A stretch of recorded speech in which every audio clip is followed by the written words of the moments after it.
Okay, well, so now for something rather different. These are some plastic grips off of one of my Replica Air Pistols. Now, those of you familiar with pistols will probably be able to tell what it is, what the Replica is from the grip. The Replica is pretty much all metal, but the grips are plastic. So what I thought I'd do is have a go at making some replacements which are from wood. Now this is my first attempt. These are ones I attempted to make from American black walnut, and they turned out okay. Actually, they're not bad at all. One slight cock up in my process, and that is these are actually too thin. I got a little bit carried away with the sanding, and basically I did the sanding in the wrong order. What I did was I got the blanks, if you like, down to thickness first, then I shaped them. And what I should have done is got the shape, by shaping I mean the curving on the top here, the profile, if you like. What I should have done is cut them and got them to the right shape, but left them over thick, and then done the profile on the top, and then just simply sanded the flat bottom to get the right thickness. So that was the first attempt. But as I said, you know, they fit the gun, so you know that's pretty good. But they're too thin. So moving on to the next go. So the next attempt, I've got some. As I said, the original ones were American black walnut. Now I've got some mahogany. This is some mahogany which I've cut up on the bandsaw to give me some oversized blanks, and basically we'll get the two grips out of that, each one of those blocks. But as I said, as you can see, the blocks are considerably thicker than the grip. That gives me plenty of material to work with. So the first job is to mark out and drill the holes. And I find that the easiest way. If you just mark out the first hole, then bolt the grip to the wood, and then you can mark out the second hole, and then you draw around it. So we're going to mark the first hole, and I'm using transfer punch. I love transfer punches; they're absolutely brilliant. So this one fits perfectly in the holes in the grip. Now I'm going to use a 1, 2, 3 block to line the grip up with the edge of the blank, and then once we've got that in the right place, we will give that a tap. Now we've got a nice mark where the centre of the hole should be. Just check that. That's ideal. And then we'll do the same for this. Where's the straight edge? That's that one. Alright.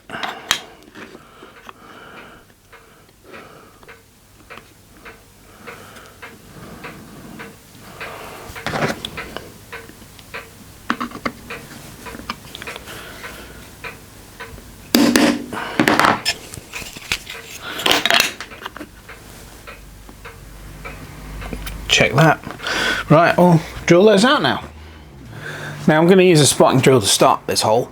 It's not strictly necessary on wood, but it does pretty much guarantee that you'll get your hole in the right place when you actually come to use the actual drill.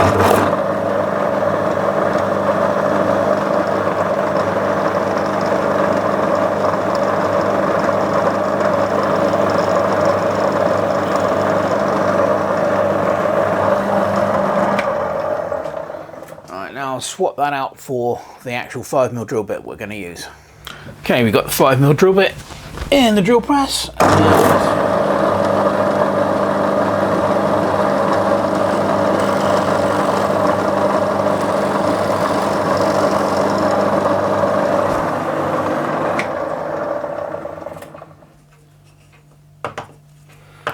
Job done, first one done.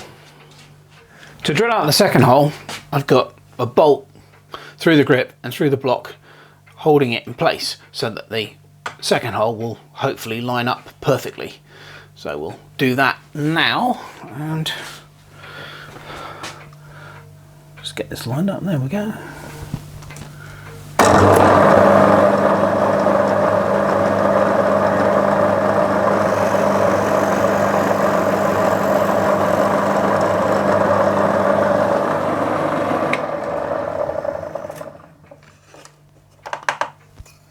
Yeah, job done.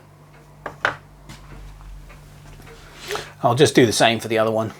So I've got the original grip bolted onto the block, and now it's a simple matter of tracing the outline.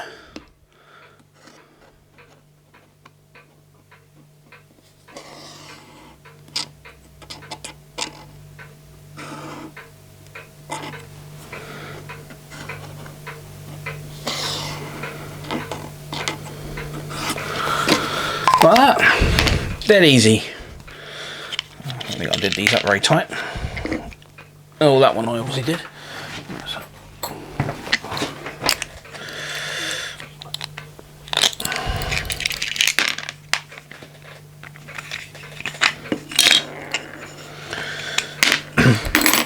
And there's the outline, ready to be. I'll cut that out roughly on the bandsaw and then sand it to shape. But you get the idea, and I'll do the same for the other one. So we're on the cutting out stage now. This is the little Burgess bandsaw that I restored recently, and I absolutely love this machine. I've used it extensively since I restored it, and how the hell I got away with not having one of these in the past is beyond me. So I know I've said it before, but I'm going to say it again. I'm going to say a big thank you to Keith Appleton and Myford Boy, who helped me out so much when I came to restore this. I really appreciate their assistance on this. Right, let's get it to work.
There you go.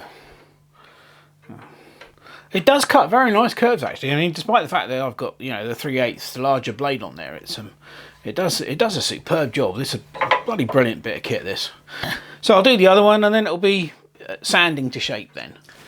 Well, I finished off the the blanks here using some files to create these cutouts. Very easy, just a little bit of filing to do that. So they are pretty much now to shape. Now comes the hard part, which is creating this this curved profile of the grip. And I'm going to use a Dremel type tool with a sanding drum on it to do that. And the first set that I did, that worked out really well, but of course that was American black walnut, was not mahogany, which is what this is. So but I'll give it a sort of demonstration of what we're going to do. It does take some time, and you have to be sort of careful and just go at it gently, sort of thing. But yeah, so this is the idea. You just work on the wood like this.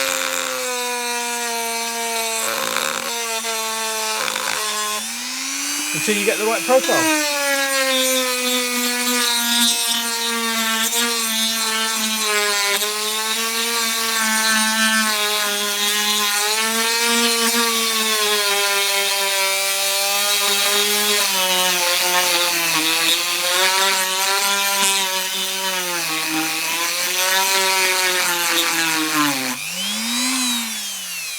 But anyway, you get the idea, and that will give you the rough shape, and then of course you use consecutively finer grades of sandpaper to get it nice and smooth. But this does take some time, so I'll get on and do that and bring it back when I've got something that's about the right shape.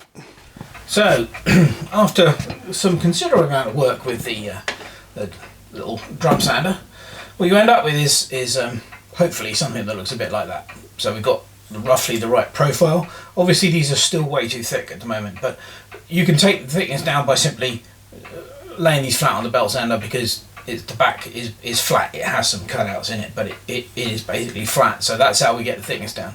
So yeah, I mean, they're profile wise, that's pretty much done. What I've got to do now is, obviously this is quite rough, so I need to go over this with some fine sandpaper and smooth that off. But yeah, profile, they're pretty much done.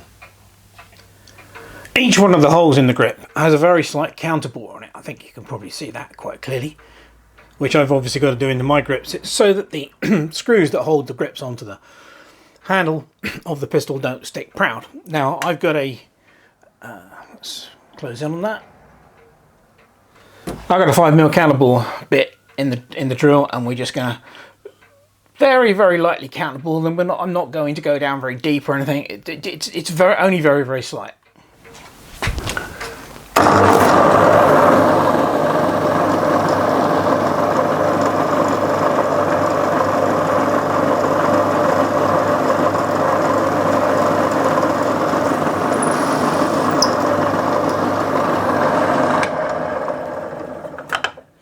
Yeah, literally just that. That's all it needs. That's more than enough. So I will do the others. So the next stage then is to get these grips down to the right thickness, and I'm going to use my SIP 4x6 belt disc sander to do that. Now normally this lives in the vertical position. In fact, this is the first time I've ever used it in the horizontal position, but it is useful that you can change the positions on the belt. The other nice thing about this particular belt sander is it has its own built-in dust collection. Yay! So you still get a bit of dust, but nothing like what you get if you didn't have that. So it's obviously going to be very difficult to hold this on here. So what I've done is I've machined up a couple of little pegs. Okay, and they fit nicely. They're not a particularly tight fit, but they're a reasonable fit into the holes into the handle. Go in. There we go. And that'll allow me to hold it much more easily while I'm sanding it. Okay, let's give it a go.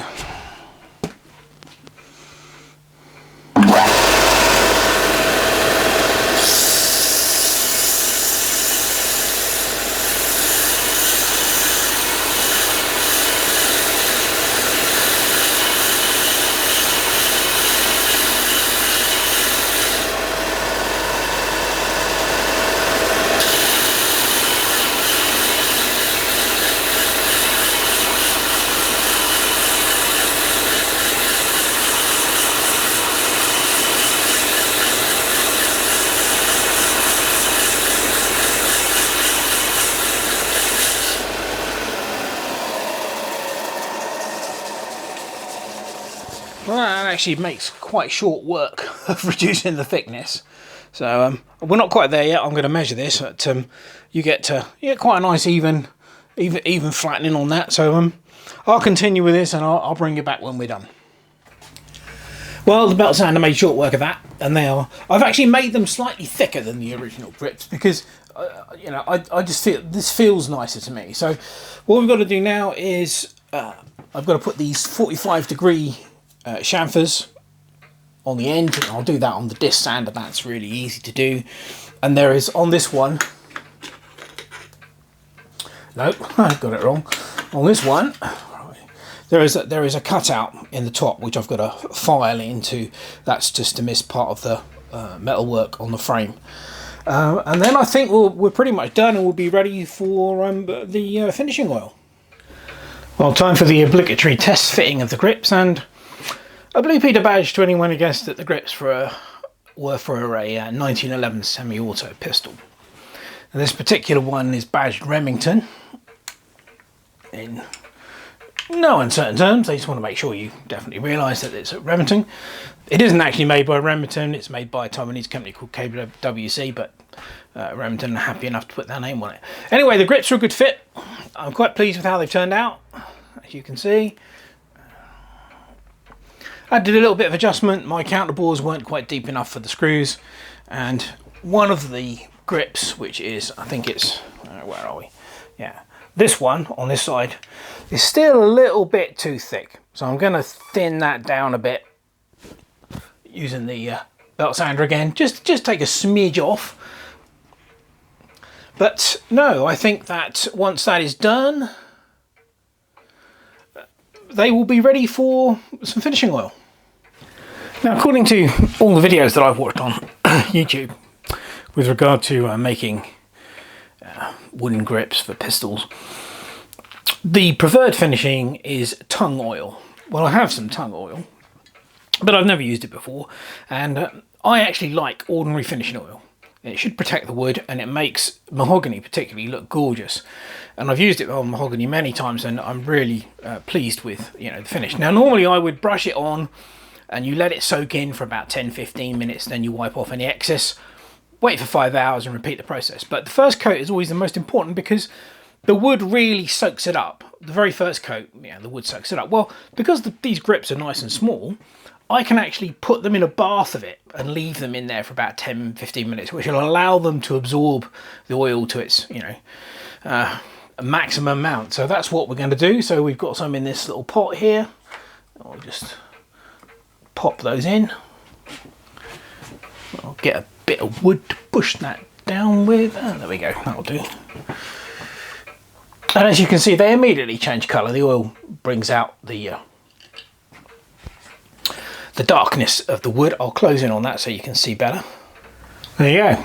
So we'll leave them soaking for a good 10 minutes, quarter of an hour, then I'll take them out, wipe off the excess and leave them for 5 hours or so, and then I will probably just brush on the second and the third coat. But we're nearly there. Well, the grips are finished. Doesn't really seem much to show for what amounted to a considerable amount of work. But I'm pleased with them. I think they'll look really nice in the gun, and we'll put them on the gun in a minute. You can see these cutouts in the back. The handle has a beveled part in it underneath the grips, and that's simply to take the CO2 cylinder, which is obviously round. But so they have to be relieved on the back there. But no, I think they turned out okay. I ended up using 4 coats of finishing oil and a very light buffing. I don't want them shiny. Well, I really wanted like a satin finish on the grips, so I'm quite pleased about that. So let's get them on the gun. And there you go. I think they look rather nice, actually. I'm well pleased with that. The grain on the mahogany has come out really, really well. They've got a nice sort of satin finish to them. Now, obviously, they don't have the checkering of the original grips. But that doesn't bother me too much because most of my replica pistols are revolvers, and they of course have smooth grips anyway. And I quite like the way this feels, this smooth grip. So yes, I'm quite pleased about that. So my Remington is now all metal construction with wooden grips, which I made myself. So anyway, there you go. This video turned out to be a lot longer than I anticipated it was going to be. But yeah, that was the object of the exercise, was to make replacement wooden grips, which I think are pretty good. So that's what I've done, and hopefully they'll last a good few years before they need to be replaced. So okay, that's it for the wood grips on the Remington 1911 RAC. Hope you've enjoyed the video. Thanks very much for watching. Cheers.